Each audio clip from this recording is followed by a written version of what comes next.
बहुत दिनों से इस देश में कानून पास करना और फिर धारा 44 लगा के पुलिस के बल पे लोगों की आवाज़ शांत करना, ये डेमोक्रेसी के खिलाफ है। अरे संशोधन नहीं लाते तो संसद भी वक्फ की होती, तो अगर वक्फ की ज़मीन है तो पैसे दे दो ना मुसलमान समाज को। ये मुसलमान समाज विदेशी है क्या? ये इस देश के नागरिक हैं, उस समाज के भले के लिए पैसे दो।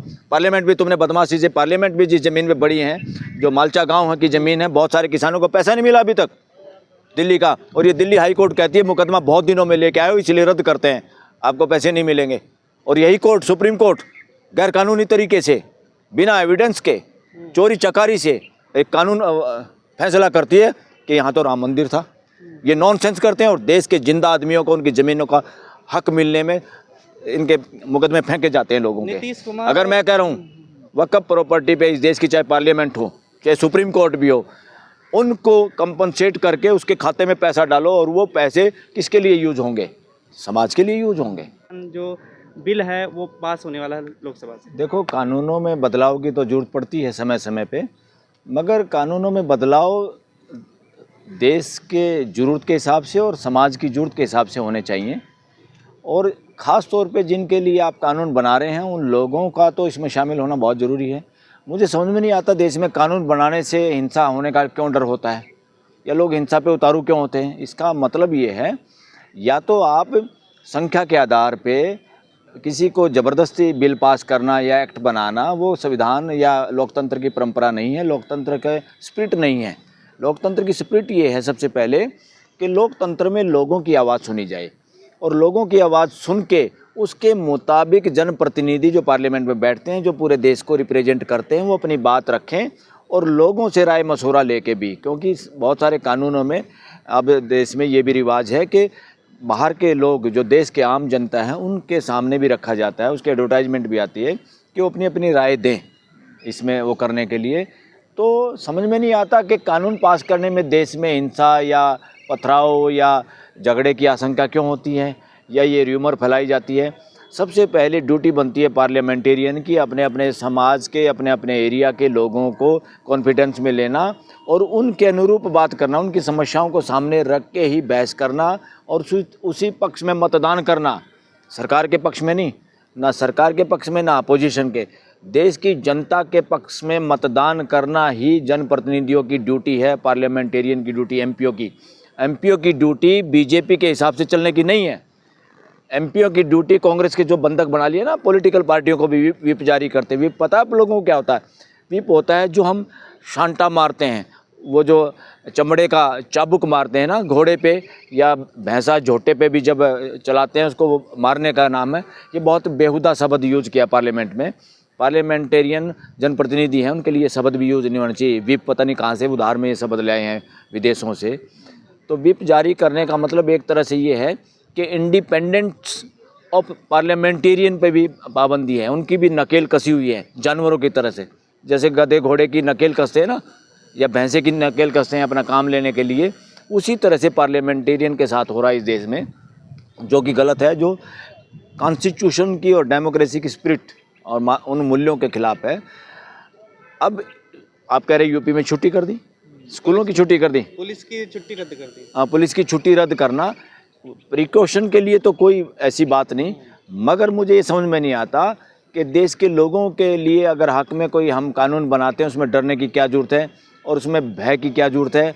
उसमें पुलिस की छुट्टी रद्द करने की कहाँ से ज़रूरत आ गई? में विरोध कर रही है ना, वो कह रही गैर संवैधानिक, हम सड़कों पे उतरेंगे ना। इसलिए वो जो विरोध कर रहे हैं इसका मतलब ये कानून गलत तरीके से पास करने की कोशिश है, संख्या के आधार पे। संख्या के आधार में गुंडागर्दी होती है। डेमोक्रेसी संख्या के आधार का नाम नहीं है। डेमोक्रेसी सबकी बात सुनने का और सही बात पे डिस्कशन और डिबेट करने का। संख्या के आधार पे किसी बिल को पास करना तो सबसे लास्ट हथियार है मजबूरी में, इमरजेंसी में। ये इमरजेंसी क्लॉज ही पहले लागू कर लेते हैं। हमारे एमपी इतने हैं जो चाहे हम कानून पास कर सकते हैं। पार्लियामेंटेरियन कमेटी ने भी एक भी अपोजिशन का जो एमपी था, एक ने भी इसके पक्ष में कोई बात नहीं कही, या उन्होंने जो बातें कही उनको शामिल नहीं किया गया पार्लियामेंटेरियन कमेटी की रिपोर्ट में। जगदम्बा पाल जो है क्या किया, जगदम्बा पक्ष में जो है उनका शामिल किया, उनकी जो राय थी। ये तो नॉनसेंस है। कॉन्स्टिट्यूशन में और डेमोक्रेसी के अंदर मेजॉरिटी के हिसाब से या मेजॉरिटी की ही बात चले, दूसरे की बात ही ना चले और संख्या के आधार पर पास करना, ये तानाशाही है, ये डेमोक्रेसी नहीं है। आज तो all India Muslim personal law board ने प्रेस कॉन्फ्रेंस की है, कह रहे हैं कि हम इसके खिलाफ जो है लड़ेंगे। देखिए, क्या लग रहा है, क्या लड़ेंगे, मतलब क्यों? All India personal law board की सहमति और उनका कॉन्फिडेंस इसमें लेना ही चाहिए था। यही असली लोकतंत्र है। और लोकतंत्र के अंदर लोगों की आवाज़ को शामिल करना, संवाद को शामिल करना, उनकी हर समस्या, उनके हर भय को निकालना, ये जिम्मेदारी बनती है पार्लियामेंटेरियन की भी, पार्लियामेंट की भी। पार्लियामेंट के अंदर किसी पार्टी को वोटों के लिए बेनिफिट उठाना और उसको अखाड़ा बनाना पार्लियामेंट को वोट की राजनीति के लिए या देश के ध्रुवीकरण के लिए, वो हम नहीं कर सकते। पार्लियामेंट को रामलीला ग्राउंड में मतलब कि इससे कौन से मुसलमानों को डर है, क्या दिक्कत है? देखो, एक तो इसमें मैं खुद, हमारे जैसे हजारों वकीलों का मानना है, भाई मुस्लिम वक्फ बोर्ड क्या है, मुस्लिम समाज भी और दूसरे लोग भी जो कोई धार्मिक उस काम के लिए, यूज के लिए, समाज के भले के लिए कोई अपनी प्रॉपर्टी गिफ्ट करता है, वही तो वक्फ है, वही वक्फ बोर्ड उसी का काम देखता था। उसके अंदर इनका कहना है कि जब भाई हिंदू मंदिरों में या गुरुद्वारा या और भी कहीं जब दूसरे रिलीजन के लोगों को शामिल नहीं किया जाता, तो वक्फ बोर्ड के अंदर, वक्फ कानून के अंदर इस मामले में गैर मुस्लिम को शामिल करने के लिए कानून क्यों पास कर रहे हैं आप? इस जिद पे क्यों अड़े हुए हैं? और दूसरा, पावर डीसी के हाथ में देना। डीसी के हाथ में पावर देना ऐसे ही है जैसे अंग्रेज़ों के गुलाम होते थे ना डीसी, सारे हर डिस्ट्रिक्ट पे एक गुलाम होता था, एक मदारी का बंदर होता था, और उसके जरिए वो देश पे राज करते थे, लोगों को डराते थे, लोगों के अधिकारों को हनन करते थे, धारा 144 लगाते थे। वही धारा 144 आज 163 है। आज भी इस नई सरकार ने उन कानूनों को, लगभग कानून वही हैं जैसे पुरानी शराब नई बोतल में भरने का काम किया, सारा देश को उलझा दिया, वकीलों को, जजों को, आम नागरिकों को, लोगों के प्रोफेसरों को, और 163 में उसको शामिल कर दिया जो धारा 144 163 है। ये भी उतनी खतरनाक है। इसका मतलब इनके दिमाग में खुरापात है, अभी डेमोक्रेसी तो आई नहीं पार्लियामेंटेरी के दिमाग में। इतना विरोध होने के बावजूद भी जेपीसी में भी गया, फिर भी सरकार पीछे नहीं हट रही। ये इसी का नाम तानाशाही है। इसी का नाम तानाशाही, जो देश के सब लोगों को और स्टेक होल्डर को, जिनके लिए वो कानून बनाया जा रहा है, उनको अगर शामिल और उनको संतुष्ट नहीं कर सकते, तो आपकी पार्लियामेंट बदमाशी कर रही है। देश की पार्लियामेंट बदमाशी करती है जब देश के लोगों के अनुरूप और देश के लोगों को समझा बुझा के। और कानून पास करने का क्या मतलब है? कानून पास करने का, देश में कोई राजाओं का राज थोड़ा है, किसी तानाशाह का राज थोड़ा है, कोई व्यक्तिवाद का, किसी के बाप की बपोती थोड़ा है। पार्लियामेंट की ड्यूटी बनती है। अदरवाइज पार्लियामेंट के लोग, पार्लियामेंटेरियन खुद कंटेम्प्ट कर रहे हैं देश की पार्लियामेंट की। देश की पार्लियामेंट देश के लोगों की आवाज़ के लिए है, देश की आवाज़ दबाने के लिए नहीं है। देश की आवाज़ को दबा के मेजॉरिटी के नाम पे एक आवाज़ को सही आवाज़ बताना, दैट इज़ नॉनसेंस। सरकार करिए पारदर्शिता लाना चाह रहे हैं, क्योंकि इसमें बहुत गड़बड़ है, बहुत डिस्प्यूट है। अरे इस पे पारदर्शिता तो सब लाना चाहते हैं। इसमें हिंदू मेंबर बनाने के क्या जरूरत थी? एक डीसी जो एक मदारी के बंदरों की तरह से, आज भी डेमोक्रेसी में जो डीसी का मिसयूज हो रहा है, आईपीएस एसपी का मिसयूज हो रहा है, ये कैसे बोलेंगे? सरकार के खिलाफ बोलने की हिम्मत है क्या इनकी? जितने सरकारी कर्मचारी है किसी की हिम्मत? और इस देश की हाई कोर्ट, सुप्रीम कोर्ट ईमानदार और अच्छे आईएएस आईपीएस को बचाने में फेल हुई है टोटली 100%। इसलिए ईमानदार लोग तो बोलते ही नहीं। चाटुकार लोग ही, चाटुकार अफसर भी, जब उनको लगता है कि हमारा बोलने का कोई फ़ायदा नहीं, हमें कोर्टें भी नहीं बचा पाएंगी, वो लंबे लेट जाते हैं। जो ये नेतागण कहते हैं, जो सरकार में होते हैं, उनके हिसाब से चलते हैं और सारा करप्शन करते हैं, गलत काम करते हैं। कह रहे हैं ये जमीन हड़पने की सरकार की साजिश। अरे किसान कानून में भी तो डीसी को राइट दे रहे थे। ये डीसी को कौन होता है ये डीसी? अरे भाई, जिसमें जज नहीं है, जजों के पास पावर होनी चाहिए न्याय करने की। अन्याय किसी के साथ होता तो जज के दरवाजे पे जाए, कोर्टों में जाए, ट्रिब्यूनल में जाए, न कि डीसी के दरबार में। डीसी क्या होता है? खुद ही पीछे पीछे घूमता है, किसी एमएलए मंत्री के पीछे पीछे, जैसे मदारी के पीछे बंदर घूमता है। इस देश में डीसी की कोई औकात बची है क्या?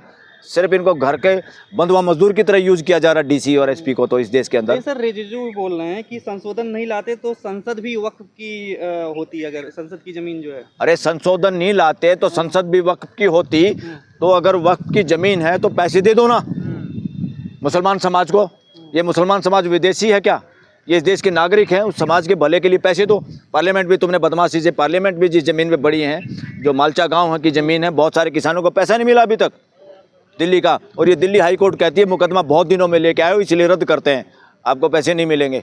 और यही कोर्ट, सुप्रीम कोर्ट, गैर कानूनी तरीके से, बिना एविडेंस के, चोरी चकारी से एक कानून फैसला करती है कि यहाँ तो राम मंदिर था। ये नॉनसेंस करते हैं और देश के जिंदा आदमियों को उनकी ज़मीनों का हक मिलने में इनके मुकदमे फेंके जाते हैं लोगों नीतीश के। कुमार अगर मैं कह रहा हूँ वक्फ प्रॉपर्टी पे इस देश की चाहे पार्लियामेंट हो चाहे सुप्रीम कोर्ट भी हो, उनको कंपनसेट करके उसके खाते में पैसा डालो और वो पैसे किसके लिए यूज होंगे? समाज के लिए यूज होंगे। अस्पताल बनाओ, स्कूल बनाओ, गरीब लोगों की गरीबी दूर करने के लिए काम करो। तुम खुद ही कब्जाधारी बन गए, जैसे गुंडे कब्जा करते ज़मीन पे, सरकार भी अगर कब्जा करने लग जाए। इस देश में कितने गांव में ग्राम पंचायतों की ज़मीनों पे, शहर पे, नगर परिषदों की, नगर निगमों की ज़मीन पे लोग कब्जा किए हुए हैं। कोई बात नहीं, हम उसके हक में नहीं कि उनको गिराओ, हम इस बात के हक में हैं कि उनको मार्केट वैल्यू या उससे भी कम में कोई कीमत तय की जाए मानवीय आधार पे। उस कीमत को, अगर पंचायत की ज़मीन, तो बहुत सारे राज्य सरकारों ने कानून बनाए हैं, पंचायतों को जो ज़मीन पंचायतों के पंचायती ज़मीन पे कब्जा किसी का, उनको कहा भाई इतने पैसे में आप रजिस्ट्री कराइए, आपके मालिकाना हक मिल जाएगा, आप भी खुश और उधर पंचायत के पास भी पैसे आ जाएंगे। इसी तरह वक्फ बोर्ड की जितनी ज़मीन है, जिन लोगों ने कब्जा किया हुआ है, चाहे देश का पार्लियामेंट भी उसके अंदर आती हो, उसके पैसे मिलने चाहिए और वक्फ बोर्ड के पास पैसे जाने चाहिए। वो पैसे भी समाज के हित में, अस्पताल बनाओ, कितने लोग गरीब हैं, स्कूल में नहीं जा पा रहे बच्चे, अस्पतालों की कमी है देश के अंदर, उस समाज के भले के लिए काम करो जो गरीबी रेखा से इसे इतना नीचे है मुस्लिम समाज, उसके भले में यूज करने का मतलब भारतीय नागरिकों के हक में यूज करना, भारत का विकास करना। तो इसमें क्या है? इसमें मेजोरिटी के नाम पे तुम गुंडागर्दी करना चाहते हो किसी समाज के साथ, ये गलत है, ये गलत है टोटली। सर, चंद्रबाबू नायडू और नीतीश जी भी समर्थन दे रहे हैं, क्या इसका क्या प्रभाव पड़ेगा? अरे क्या चंद्रबाबू नायडू और क्या नीतीश कुमार, नीतीश कुमार का हाल ही देख रहे हो तुम, क्या कर रहा है वो आजकल, उसका दिमाग भी बेचारे का काम नहीं कर रहा। और चंद्रबाबू नायडू पे तो इन्होंने मुकदमा चलाया था, भ्रष्टाचार के केस में बंद था, और वो केस मेरे ख्याल में अब वापस ले लिया। ये सारे के सारे सौदेबाजी कर रहे हैं ये लोग, ये सौदेबाजी है। ये सौदेबाजी क्या होती है? किसी को आप सौदेबाजी कर लो, इतने पैसे ले लो, उसका मर्डर कर दो, वो मर्डर कर देगा, वो पैसे ले लेगा, ये सौदेबाजी है। ये डेमोक्रेसी में नहीं चल सकता। ये सौदेबाजी जो चल रही है डेमोक्रेसी में कि मुख्यमंत्रियों के साथ, एमएलए के साथ, एमपीओ के साथ सौदेबाजी जो चल रही है, this is nonsense, this is against the spirit of Indian constitution and the democratic values. Court में चैलेंज किया जा सकता है इसको? क्यों नहीं किया जा सकता? लोगों को तो किसी को भी चैलेंज किया जा सकता है, हाई कोर्ट में भी किया जा सकता है, सुप्रीम कोर्ट में किया जा सकता है, और सीधा सुप्रीम कोर्ट में किया जा सकता है, क्योंकि वक्फ की प्रॉपर्टी पूरे देश में है। अब इनको दर्द क्या हो रहा है? और वक्फ की प्रॉपर्टी पे उसका इनके यार जो सो कॉल्ड दोस्त बताते हैं, बिजनेसमैन, क्या नाम है उसका, रिलायंस वाला, अंबानी, उसका घर है। अरे तुम बदमाशी करो, तुम्हारे पास ऐसा है, तुम चोरी चकारी से एमएलए को खरीदोगे, एमपी को खरीदोगे, सरकार को खरीदोगे, पार्लियामेंट को खरीदोगे, और कानून बना के फिर पुलिस के बल पे गोली दिखा के, जिस देश में गोली के दम पे राज किया जाए वो देश का डेमोक्रेटिक सिस्टम नहीं होता। देश का संविधान देश में मानवीय व्यवस्था बनाने के लिए है, पार्लियामेंट मानवीय कानून बनाने के लिए है, पार्लियामेंट धींगा मुस्ती से, गुंडागर्दी से, संख्या के आधार पे कम लोगों को डराने के लिए, कम लोगों की आवाज़ बंद करने के लिए नहीं किया जा सकता। मुस्लिम समाज इस देश का अभिन्न अंग है, तो वो संख्या में कम होने की वजह से आप संख्या के आधार पर उनके साथ नाइंसाफ़ी नहीं कर सकते। ये संविधान की उल्लंघना है, ये इस देश की डेमोक्रेसी की उल्लंघना है, ये मानवता की भी उल्लंघना है, ये गलत है। और इनको सारा का सारा अब पर्सनल लॉ बोर्ड से पूछो ना भाई आप किस तरह से चाहिए, हमें ट्रांसपेरेंसी चाहिए। और जो प्रॉपर्टी पे कब्जा है, मान लो सरकारी भवन है, बोलो कैसे किया जाए? जहाँ सरकारी बिल्डिंग है कोई बात नहीं, सरकारी बिल्डिंग है तो सड़कें बनती है लोगों के खेतों में, पैसा नहीं देते क्या?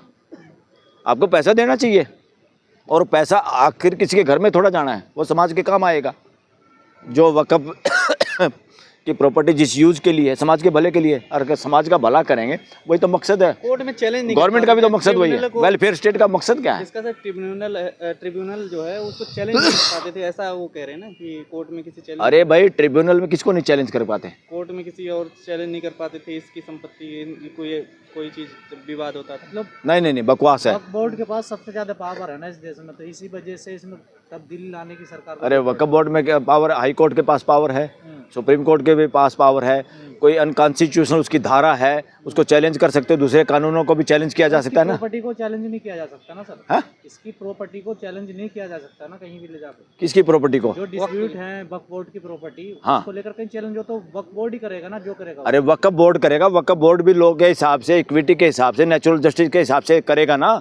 उसके ऊपर हाई कोर्ट बैठी है, हाई कोर्ट में SLP में सुप्रीम कोर्ट बैठी है, सुप्रीम कोर्ट को 142 के पास इतनी पावर है, सब कुछ कर सकती है। ये बकवास है, ये मिसगाइड करने बनाया का, जा रहा क्या ये? मिसगाइड किया जा रहा है देश को। सुप्रीम कोर्ट के पास इतनी पावर है 142 में, बहुत कुछ कर सकती सुप्रीम कोर्ट।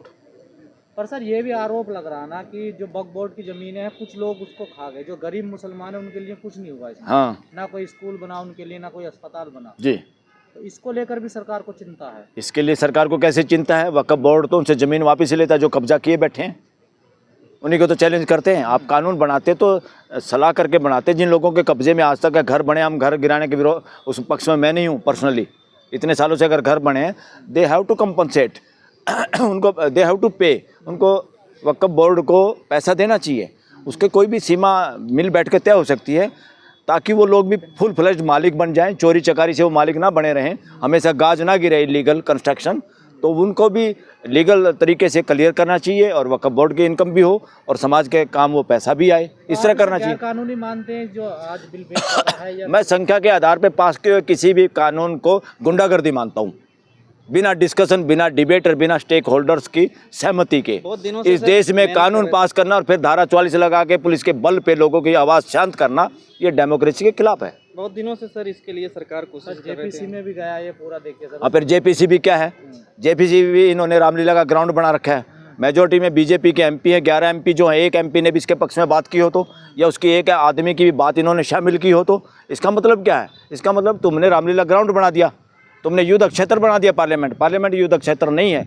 कॉन्स्टिट्यूशन के हिसाब से पार्लियामेंट एक संवाद का केंद्र है हमारा, और मिल बैठ के बात करने का है, वोटिंग के आधार पे। कॉन्स्टिट्यूशन में ज़रूर लिखा है इतने आधार पे हम इतने मतों से कानून पास कर सकते हैं मगर कानून पास करना मकसद हमारा भाईचारे को ख़राब करके कानून पास करना इस देश का मकसद नहीं है, संविधान का मकसद नहीं है। सबसे पहले प्रायोरिटी है फ्रेटर्निटी को ताक पे रख के मेजोरिटी से किया हुआ पास कानून भी गुंडागर्दी है, तानाशाही है, लोकतंत्र के विरुद्ध है।